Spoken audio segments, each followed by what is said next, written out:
नमस्कार दोस्तों, धर्म रहस्य चैनल में आप सभी का एक बार फिर से स्वागत है। आज का यह अनुभव आकाश परी रति सुंदरी और गुरु मंत्र साधना से संबंधित एक साधक का है, जिन्होंने यह अनुभव भेजा है। तो चलिए पढ़ते हैं इनके ईमेल पत्र को और जानते हैं इस अनुभव के विषय में कि कैसे अनुभव उनके इस साधनाओं के दौरान हुए हैं, जिसका ईमेल पत्र उन्होंने मुझे भेजा है। नमस्कार गुरुजी, मेरा नाम रंजन कुमार है। मैं बिहार का हूँ। मैं आपके चैनल से 5 से 6 साल से जुड़ा हुआ हूँ। मुझे आपके सारे वीडियो अच्छे लगते हैं, खास करके अप्सरा, यक्षिणी, योगिनी और साधक का अनुभव सुनने में बहुत अच्छे लगते हैं। मैंने सारी वीडियो आपकी देखी हैं। गुरुजी, मैं अब अपने बारे में बताता हूँ। मैं एक स्टूडेंट हूँ और मैं अभी पढ़ाई करता हूँ। मेरी एक छोटी सी दुकान है और मेरी माता हैं, वह लगभग 10 साल से नव दुर्गा मंदिर में पूजा करती हैं। उनके शरीर में कुल देवी देवता, पितृदेव, माँ भगवती, योगिनी स्वरूप आती है। वह भूत प्रेत सभी को देख सकती हैं और महसूस भी कर सकती हैं और उनके बारे में बता भी सकती हैं। माता खुद उनके साथ हमेशा रहती हैं।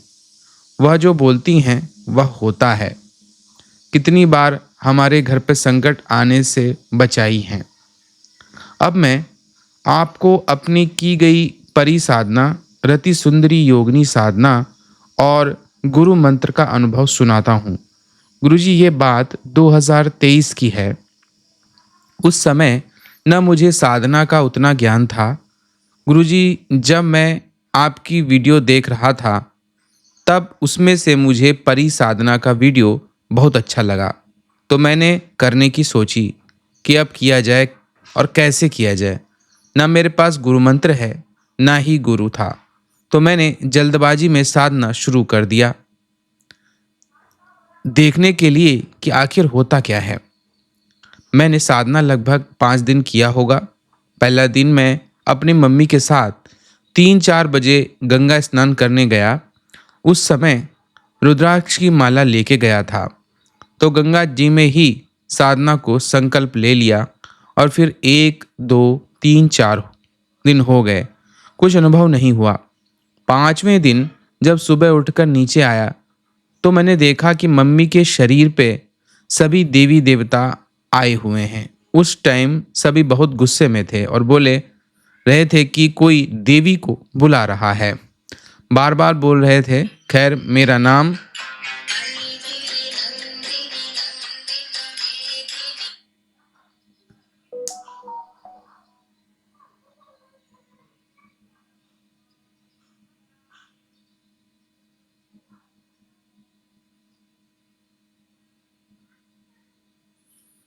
मेरा नाम नहीं लिए थे तो मैं बच गया। गुरुजी, फिर मैंने साधना बंद कर दिया। उसके 2 महीने बाद मैंने रति सुंदरी योगिनी साधना शुरू किया। ना कोई विधि ना विधान से, बस माला जाप करते थे। यह साधना भी 6-7 दिन तक किया। 6वें दिन गुरुजी, मुझे एक स्वप्न आया जिसमें मैं और मेरी माता नव दुर्गा मंदिर में पूजा करने के लिए गए थे। मेरी माता पूजा कर रही थी और मैं मंदिर के बाहर था। तभी मैं देखता हूँ कि मंदिर के अंदर एक बहुत खूबसूरत लड़की दिखाई दी। वह इशारे कर रही थी, अपने पास बुला रही थी। मैंने उसको दूर से ही देखता रहा। वह बुलाती रही पर मैं नहीं गया। मम्मी का पूजा खत्म हुआ, मैं उनके साथ वापस चला आया। फिर मेरा स्वप्न भी टूट गया। फिर मैंने यह भी साधना छोड़ दिया। गुरुजी, उस टाइम उतना दिमाग भी नहीं था। गुरुजी, मैंने आपसे गुरु दीक्षा 2024 में ली और फिर गुरु मंत्र का जाप करने लगा। रात को 12 बजे और 1 बजे तक करता था। उसके बाद मम्मी के शरीर पे सभी देवी देवता आए और सभी हमें बुला रहे थे और बहुत गुस्सा थे हम पर और बोल रहे थे भूत को पूज रहा है। लेकिन गुरुजी, मैंने आज तक किसी भी गलत शक्ति का आवाहन ही नहीं किया था। लेकिन ऐसा क्यों बोल रहे थे हमें पता ही नहीं था। हमें गुरु मंत्र का जाप करना बंद कर दिया और उसके 3-4 महीने बाद फिर जाप शुरू कर दिया, वह भी सभी से छुपाकर। किसी को भी पता ही नहीं था।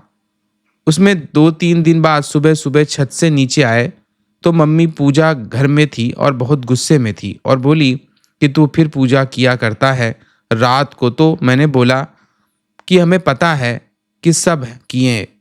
मैंने मम्मी से पूजा के बारे में बताया तो माता की पूजा करता हूँ। सभी देवी देवता क्यों बोलते हैं कि भूत की पूजा करते हो? तब उस समय मम्मी बोली कि तू 11 और 12 बजे से पूजा मत करना। उस टाइम भूत प्रेत का पूजा होता है और उस टाइम तुम किसी को भी पूजो, ऊर्जा तुम्हारी वो चुरा लेते हैं। उसके बाद 10 बजे तक ही पूजा करते थे और 4-5 महीने बाद नव दुर्गा मंदिर जहाँ वन देवी रहती हैं वहाँ से माता काली आई और मम्मी के शरीर पे माता काली की कोई योगिनी शक्ति होगी और सबसे पहले हमें खोजने लगी और बोली इसी ने हमें बुलाया है।